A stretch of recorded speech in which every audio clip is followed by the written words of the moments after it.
Chapter 3. The Fight. Downtown San Antonio, Texas. As we moved into the first weekend of the pipeline, I had a few things on my mind. I wanted to drink some alcohol, and I wanted to get off the base. I wanted to feel normal like I did back in college, so it didn't take me long to decide to go off the base in my regular clothes. Getting through the first week of the selection program gave me a strong sense of confidence that I hadn't felt before. I felt like nothing could touch me. I thought a lot of the guys felt that way, so what happened to us next wasn't really a big surprise. I'd already formed a solid relationship with Maggio and Bronson. After our huge accomplishment of getting through the first week, we bought some beer from the base exchange. We stayed around the barracks Friday and Saturday, but by Easter Sunday, we were ready to get off the base. I told myself I was going to stick around the base and lay low, but I knew Monday was coming fast, and my growing anxiety is what pushed me to go off the base and drink all day Sunday. Easter Sunday morning, a time usually spent with my family back in Tennessee, was different that year. As I sat in the barracks, looking out at the Texas weather that was warm, windy, and with green sprouting from the trees, a low, depressed feeling crept in my head. But it was kept in check from all the accomplishments and physical activity from the week prior. There were things I missed back in Tennessee, but it was probably because I'd never left the area before. And I not only left the area, but I was immersed into a brand new culture and way of life. When Maggio and Bronson told me they were getting a cab dressed in regular clothes to go off base and have some drinks, I was ready in an instant. I had a pair of nice jeans, black t-shirt, and a pair of nice brown dress shoes I'd bought at the base exchange, and I was ready to bend the rules a little. We sat down at what would become a local hangout, the Texas Roadhouse, and ordered a round of beer. We ate peanuts, ordered big steaks, and laughed our asses off over what we'd already been through in just a week. Just repeating some of the events seemed unreal. I liked hanging out with Maggio, but I especially liked Bronson's cocky northeastern attitude. My initial thoughts were to go out and have a steak and a few beers that Sunday. That's what my normal brain told me, not my drinking brain.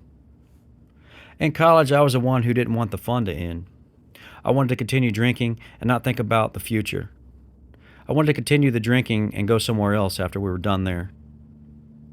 I wanted to drink all day long. Certainly Maggio and Bronson felt the same way, because before I realized it, we were in a cab and headed to an Irish piano bar in downtown San Antonio. Things started getting hazy in the piano bar, but I still felt like I hadn't had enough to drink. The piano music was soothing to me. I hadn't heard good music in a while to reflect on, so it was awesome to have a good buzz while hearing live music.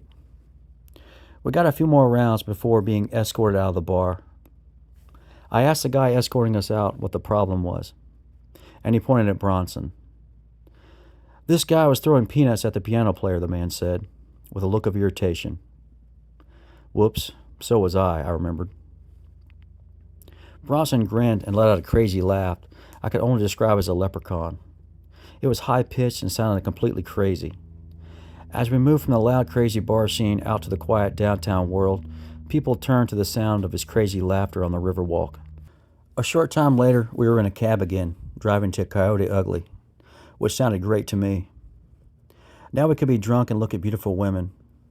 It was a beautiful, quiet morning outside the bar, the perfect temperature, and not a cloud in the sky. My brain was thrown off. I was drunk walking into a bar while thinking back about Easter back home. Inside the bar was like a scene out of a movie. There was loud music and beautiful girls dancing on top of the bar. It wasn't crowded, but there were quite a few people there, more than I would have thought, especially on the Easter Sunday. I felt on top of the world. I was finally where I wanted to be. I was finally training to become a warrior. It almost felt unreal. I was lost in a world of music and alcohol. Somehow I was there, but I didn't really believe it. After a short time, we were being escorted out of the bar again. That time, Bronson seemed irritated and asked what was going on. The bouncer was shaking his head. He was a muscular guy with a nice layer of body fat all around. He was wearing a tight-fitted black t-shirt and a black baseball cap as he pointed at Maggio. "This guy's way too loud and out of control," he said. That didn't make sense to me. Maggio was way quieter than I was. He was one of the quietest guys I'd ever known. Maggio stood there looking confused. Bronson and I looked at each other and started laughing. We just walked away. All three of us laughed about Maggio being too loud. After that, the day got even more hazy. We were way too drunk and needed to get back to the base. But that's not what my other brain told me. Stumbling around the beautiful downtown Riverwalk sounded way better. We just stumbled around the Riverwalk in downtown San Antonio yelling, "Never quit!" I noticed the people out for a relaxing Sunday looked at us as we talked about CCT in a loud, drunken, conversational tone. Never quit was seared into our minds during the first week of training, during the songs we sang running with the team rock around the base, and told each other in the barracks. We saw it posted on the wall of the schoolhouse. Our world was never quit. Never quit, never die was a phrase already repeated many times in the CCT orientation course. Bronson shouted the phrase at Maggio as people continued to stare. As I walked behind them, I stumbled around and laughed at how crazy they were acting. "I'll never quit," Bronson shouted at Maggio. "I won't either," Maggio shouted back. I sensed some tension brewing between the two. Even in my drunken state, I saw that the two CCC trainees were getting too loud. I looked around at all the people watching as two crazy guys shouted back and forth that they'd never quit. They must have seemed like lunatics. I realized the lighthearted humor they once had quickly shifted to an alcohol-fueled competition. When I looked back at them, they began shoving each other. The shoving escalated into a wrestling match. They were rolling around on the ground. The state wrestling champ of Ohio was against a smartass from Connecticut who wore a green t-shirt with a four-leaf clover on the front. The wrestling match turned into a fight. They punched each other, and I watched in disbelief as they both finally got up off the ground. I saw Bronson punch Maggio in the face, and I became concerned. Watching both of them fighting each other caught me off guard. I watched two friends that were in an actual drunken fight. Maggio charged at Bronson with his shoulder down and tackled him back to the ground. Maggio was able to punch Bronson in the head a few times before Bronson got to his feet. While I stood there frozen, I saw more and more civilians stare at us. Bronson started dragging Maggio across the pavement by his feet, but he wiggled loose and tripped Bronson. Maggio swept his leg, hitting him just right behind Bronson's knee. Bronson fell back on his ass, stunned. As the two were getting to their feet, I finally did something and tried to step in and tell them to break it up. One of their fists hit me in the side of the head. The blow was hard, but I managed to stay on my feet. Out of the corner of my eye, I saw the San Antonio police circling us on their bicycles. I punched Bronson in the side of his face and shouted, "Motherfucker!" The police got off their bicycles and came over to break up the Easter brawl.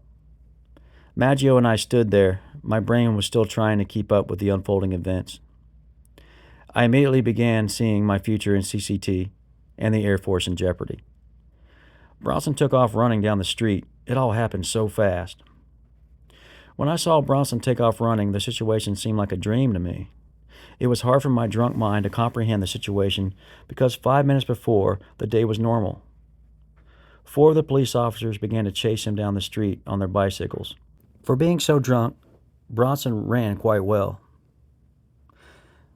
The police on their bicycles caught up with him about 50 yards down the street, just starting around the corner around one of the old downtown buildings. They tried to tackle him to the ground, but he was somehow able to stand with 4 officers on him. One of them took their baton and began to hit him.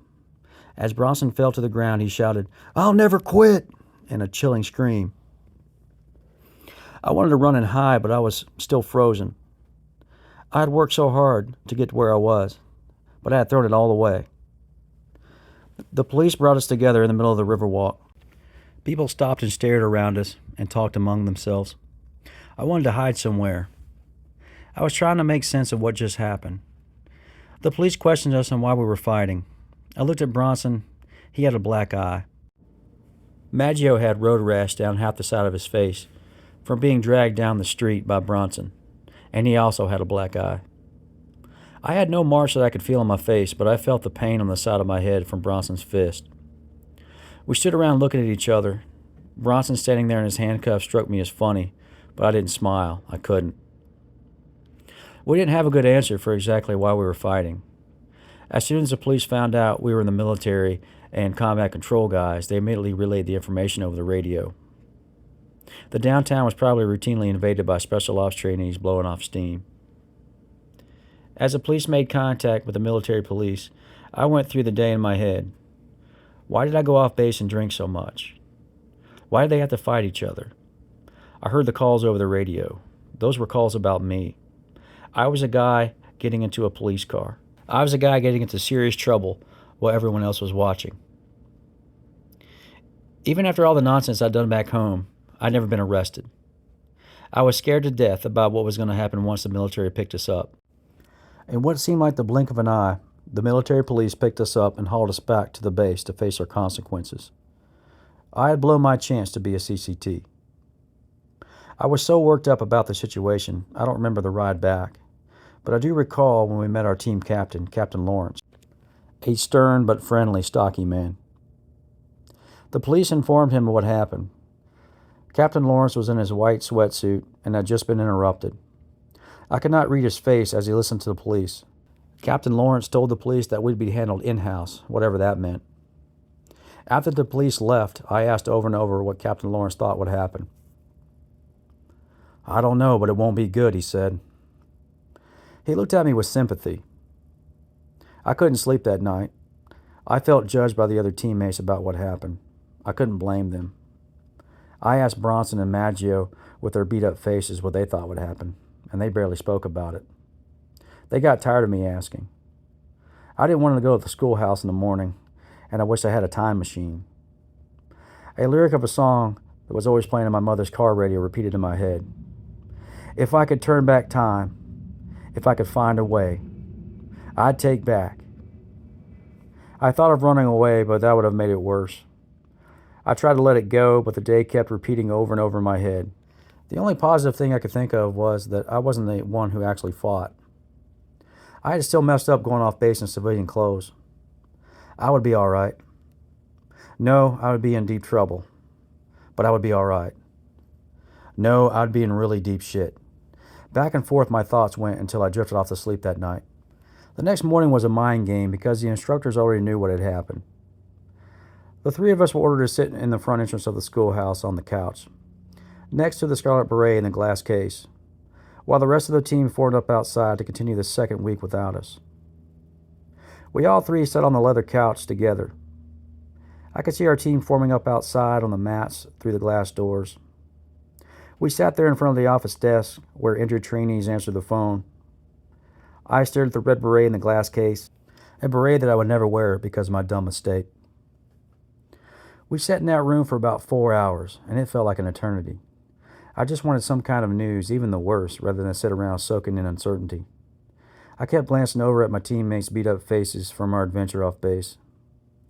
The instructors would walk through, look at us, shake their heads and laugh, then continue about their business.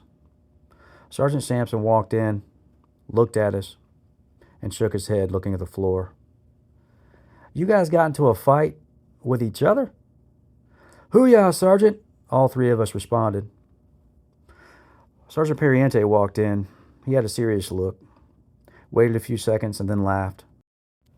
"McDonald, it looks like you won," Sergeant Periente said. "Negative, Sergeant." "That's a good sign. They think it's funny," I thought. Sergeant Sullivan finally walked in and said something without smiling. He stood in front of us looking dead serious. He looked disappointed. "It's not like it used to be in the Air Force. It's getting gentler and softer. They don't put up with this shit. We're all type A personalities and think like this happened, but you are in serious trouble now." He looked out at the team standing at attention on the workout mats. Then he continued, "I want you all to come out here and explain to the team about what happened." He looked at Maggio and did a half smile that he did a lot. "Maggio, how'd you get so fucked up?" he asked. "I don't know, Sergeant," Maggio softly responded. Bronson just stared straight ahead at the wall, no expression on his face. All three of us stood outside in front of the schoolhouse, in front of the entire team. dressed in our garrison BDUs, which was uniform worn for regular duty, as the instructors asked each one of us what happened. We all told the same story, which seemed odd when we retold it. I was barely mentioned by the other two, but Sergeant Sullivan looked at me. "I don't know, McDonald. What if you're just a better shot? Were you fighting as well?" "Negative, Sergeant." The entire team was staring at us. They were even more confused than I was. We were ordered to go back into the schoolhouse. We were each told to go into different rooms and write down in full detail about what happened. Finally, after a few hours of waiting around, all three of the instructors came to speak with us. My heart was racing. In just a few minutes, my future was going to be decided. I'd finally know something. Give it to me. I'm ready to hear the worst, I thought. I looked at Sergeant Sampson. He seemed to have a hint of a grin, but I couldn't tell for sure. Finally, Sergeant Sullivan spoke up. "It looks like your stories line up." I let out a sigh of relief. My teammates at least wrote down the truth. I admired that. It saved me from being questioned further. "You all are very lucky," Sergeant Sullivan said. "We think that all three of you have what it takes to get through this entire pipeline. We're going to allow you to stay in the course, but you're going to wait for the next class to start with them. In the meantime, you owe us 2,000 8-count bodybuilders. You're going to do them together in your BDUs and report every 100 to us over the loudspeaker." "Hoo-yah!" we shouted. I had practiced the 8-count exercise, and I had heard of the SEALs that did thousands of them, so I was fine with that. I was just happy to have another shot. The exercise started in the standing position, then to a crouch, into a push-up, then spreading the legs out and in, and jumping back up. Each combination was counted as one repetition, but I didn't care. I'd never been so eager to do so many mundane exercises. After every 100 exercises, Bronson walks up to the little button in front of the door and announced, 400 8-counts complete." His voice was filled with static and sounded distorted like a robot over the loudspeaker. I smiled every time I heard it. Being a setback wasn't all that bad. During the day, we would use the gym, load our rucksacks with weight, and walk the numerous trails around the base. We were basically paid to stay in shape. There were a lot of trails that ran through the fields and woods behind the schoolhouse, and with worn-down trails from previous cones that ran through creeks, up and down hills, and through the wooded areas on the base. I would look back later on that time as one of the best experiences of my life. I was working out during the day in the gym, swimming in the pool, and walking around outside my ruck on my back with my teammates. It was a great gig. We'd go out every weekend to downtown San Antonio to drink and hang out in the bars. The second time through the orientation, that first week was harder than the first attempt I had done, because I knew what was coming. Like closing your eyes and waiting for a hard kick to the groin. But I'd made it through the 2-week orientation without many hiccups, as did my two fighting teammates. Throughout the entire process of going through the orientation course again, I really only had one thing on my mind, and that was going to airborne school. I knew that I was going to go there after the orientation course. And ever since I joined the Air Force, I was scared of jumping out of an airplane.